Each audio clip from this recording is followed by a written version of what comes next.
Je connaissais un peu Turner déjà, mais ce que je savais, c'était un homme d'un certain poids et assez drôle, et comme moi d'ailleurs. Vous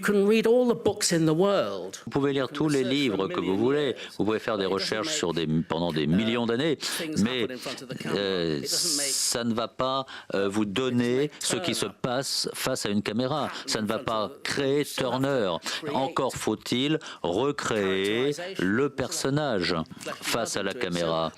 On pourrait dire qu'un peintre peint ce qu'il voit. Un peintre se trouve dans le haut d'une falaise et il peint le ciel, il peint la mer devant lui. Et on sait qu'il y a de nombreuses personnes qui font de la peinture, qui mettent sur un tableau ce qu'ils voient. Ils le font aussi avec des appareils photographiques.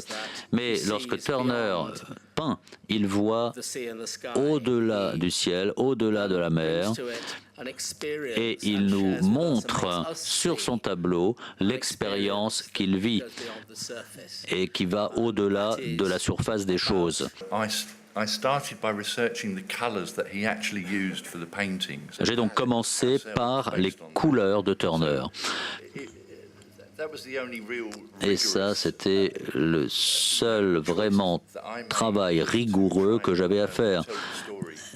Raconter visuellement cette histoire sur la base des couleurs utilisées par Turner. Comment est-ce que vous avez réussi à faire tous ces bruits à la place du dialogue? Il s'exprime ainsi parce que il a cette passion qui le consume à l'intérieur. Et donc, au lieu de parler, il fait des bruits. C'est un peu comme les gens qui éternuent, qui font un bruit très bizarre. C'est ça. C'est comme les gens qui éternuent et qui ensuite font des bruits qui explosent dans la bouche. Et lui, il fait ces bruits et c'est une forme d'expression. Il y prend goût. Voilà.